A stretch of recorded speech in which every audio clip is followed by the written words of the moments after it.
Are you ready to be inspired? Passionate Lives podcast aims to raise awareness of mental health issues by challenging and inspiring you to live your life with passion. Now here's your host, Tris Reddick. Hello and welcome to Passionate Lives. You're listening to Tris Reddick. Today we're talking about passion. We've done quite a few interviews so far with people with a passion to share. But if you're out there listening and you have something that you're really passionate about, whether that's a business that you run or a hobby or something that you want to encourage other people to get involved in, just send us a message and we'll contact you and we'll have a chat and maybe we'll bring you on here. One of the main reasons why we're doing this is because in my time in employment services, I've worked alongside a lot of people with depression, anxiety.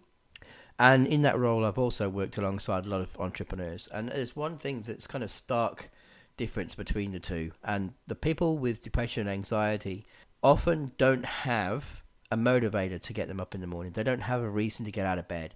They don't have a hobby or a passion or something that drives them to do really unsociable hours or go out of their way for something that they really enjoy doing.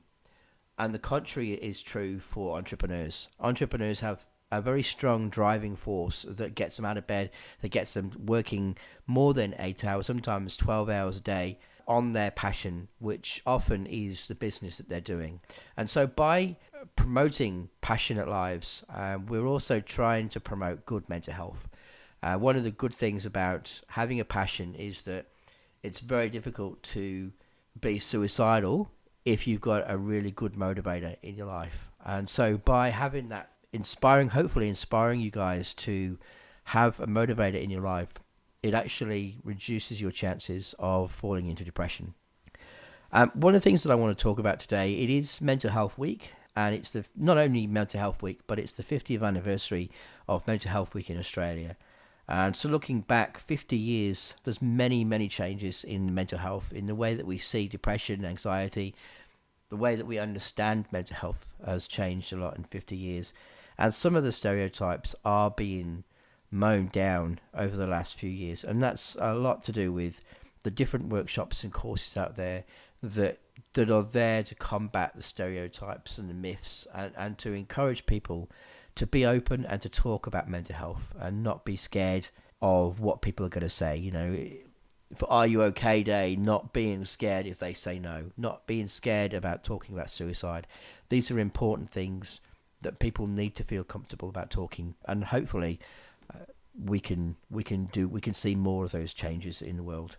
One of the things that I've noticed, I've got a 7-year-old daughter, and one of the things that I've noticed about her, and not just her, kids in general, is that they live in the moment. They live in the here and now.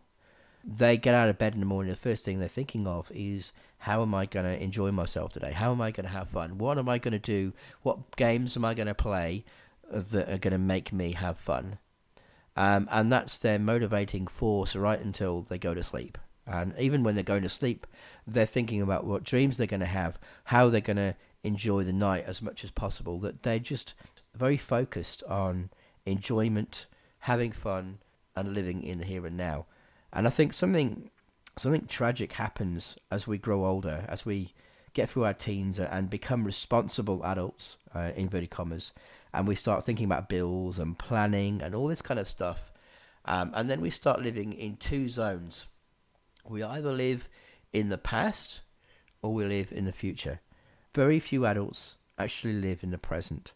And that's the basis of a program called Mindfulness, which encourages people to not live in the past. There's nothing you can do to change the past. There's no point in living there.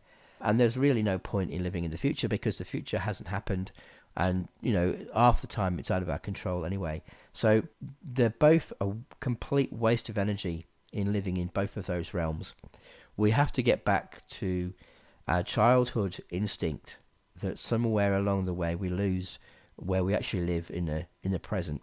And one of the ways that we can do that is to just be very intentional and very aware of our surroundings on a regular basis. You don't have to live there all the time. Obviously, if you're a manager and you've got planning as part of your job, or you need to plan to pay the bills. I mean, that's okay. But you need to spend a lot of your time in the present. You need to be aware of the smells around you, of the sounds, and find things to do that will actually give you pleasure in the here and now. Things that you enjoy doing, things that you enjoy that help you relax, that help you be calm and live in the present. All those kind of things. And I guess the new phenomenon of adult colouring in is a very kind of good indication of how successful mindfulness can be, because it gets adults in that engagement of colouring in, where they're very aware of the colours, of the texture, of all that kind of stuff that just goes to help them enjoy the moment. And more things need to be done around that area that really encourage you to live in here and now. If you've enjoyed this message, then please like and share. You can also subscribe to our channel. We will be putting out more and more stuff like this. We're going to be doing some interviews with people with real passion to share. And if you're interested in taking part in one of these interviews, then send me a message. You can check out the website, passionatelives.com.au, and send me an email to admin@passionatelives.com.au, or send me a message on Facebook. You're listening to Tris Reddick on passionatelives.com.au. Thank you for listening.